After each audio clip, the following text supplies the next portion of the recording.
क्या कार्यक्रम था, डिटेल में बताइए। ये जो फंड आज जो महायुति सरकार ने मुझे अजीत दादा पवार, प्रफुल्ल पटेल, राजू जैन का पहले तो शुक्रिया अदा करूंगा कि उन्होंने डिप्टी सदस्य मुझे बनाया और बनाने के बाद में अचानक बिल्कुल ये विधानसभा इलेक्शन आ गया तो उसकी आचार संहिता लग गई थी।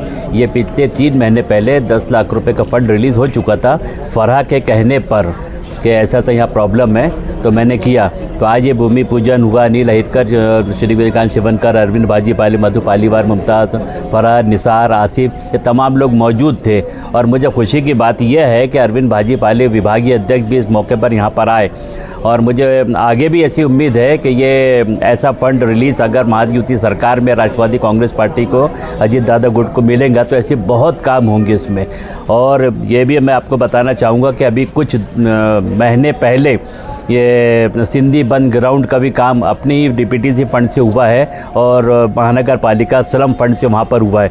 और ताजबाग, ठाकुर प्लॉट ऐसे इलाकों में कम से कम अपने 36 लाख रुपए के काम राष्ट्रवादी कांग्रेस पार्टी के थ्रू अभी हुए हैं। सिंधी बंद का ग्राउंड जो एनआईटी वो भी, और आज यहाँ जो हुआ है 10 लाख रुपए के डीपीटीसी फंड से काम हुआ है और आगे भी ऐसे होते रहेंगे। और हमारी अरविंद भाजीपाली से, श्रीकांत शिवनकर से, अनिल अहिरकर से, प्रशांत पवार साहब से और अपना मधु पालीवाल से ये गुजारिश है, हाथ जोड़कर गुजारिश है कि वो अपने पार्टी को मजबूत करने के लिए जनता की समस्या को इमीडिएट सुलझाए और सुलझाने के बाद में ये कोशिश करें कि नागपुर शहर में 40-50 नहीं, हम बराबरी पे दावेदारी करके कॉरपोरेशन के इलेक्शन में अपनी सीट को जीता के लाने की कोशिश करें। ये मेरी आपके चैनल से माध्यम से ये मैं कह रहा हूँ। मैं ये तो आने वाले अभी कुछ दिनों में, कुछ महीनों में नागपुर महानगर पालिका के चुनाव हैं, इसमें राष्ट्रवादी को मजबूत बनाने के लिए आपकी भूमिका क्या रही है? राष्ट्रवादी कांग्रेस पार्टी को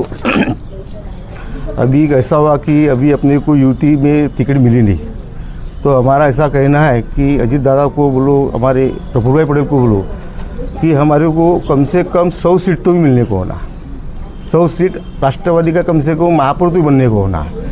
और हम पूरे संगठन मजबूत करके दक्षिण नागपुर की ओर से मैं ये बोल रहा हूँ कि जिसको इलेक्शन लड़ना होगा उन्होंने मेरे तरफ आके नाम देने को होना, क्योंकि कैसा दक्षिण नागपुर बहुत बड़ा है। अभी हमारे राष्ट्रवादी के कोई यहाँ है, कोई वहाँ है, इसलिए मेरी सबसे गुजारिश है कि सबने अपने नाम मेरे को या प्रशांत भाऊ की तरफ दक्षिण की ओर से वहाँ पे देने को होना। और आपको ये बताता हूँ मैं कि पक्का वादा करता हूँ कि कम से 100 में से 100 सीटें जीत के आएंगी राष्ट्रवादी कांग्रेस पार्टी। जहाँ देखा जाता है महायुति के अभी दक्षिण नागपुर के विधायक जो हैं मोहन मते जी हैं, हाँ। क्या आपको लगता है क्या जो आपने आंकड़ा बताया है कि उस आंकड़े को महायुति सरकार पूर्ण करेगी? करेंगे ना, करेंगी, करने को चुना उन्होंने, क्योंकि हमने गडकरी साहब के इलेक्शन में काम किए।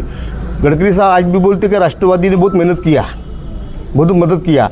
यहाँ तक मोहन भाऊ अपने दक्षिण के आमदार, उनके लिए कितनी मदद। लक्ष्य में भी हमने सोचा कि एक नई शुरुआत राष्ट्रवादी से हुई जाए। उसी महायुति के सरकार में सबसे पहले हम पूरे राष्ट्रवादी कांग्रेस से हमारे आदरणीय देवेंद्र जी फडणवीस, उनको सबसे पहले मैं बधाई देना चाहती हूँ। हमारे लाड़के अजीत दादा पवार, हमारे विदर्भ के नेता, जिनके वजह से आज राष्ट्रवादी इतनी मजबूत हुई और उनके माध्यम से जो फंड का आज विकास हो रहा है, ऐसे हमारे प्रफुल्ल भाई पटेल, और आज सबके माध्यम से आज नागपुर में राष्ट्रवादी ऐसी मजबूत है। हमारे राजेंद्र जैन सर, निरीक्षक जी, हमारे प्रशांत जी पवार सर, हमारे पूरे टीम के साथ इस बार जिला नियोजन से अच्छी मजबूती से काम किया जा रहा है। और हर एरिया में, मोहल्ले में, छोटा ताजबाग का एरिया हो, सर ने बताया ग्राउंड का, वैसी हर समस्या हम राष्ट्रवादी के नेता करेंगे, ऐसा मैं हाजी सोहेल पटेल साहब को वचन देती हूँ। और आने वाले में महायुति सरकार में जनता की जो भी समस्या होंगी, वो फरहा दीदी के हो, मुमताज़ बादी जी के हो, हम इसका हल करेंगे।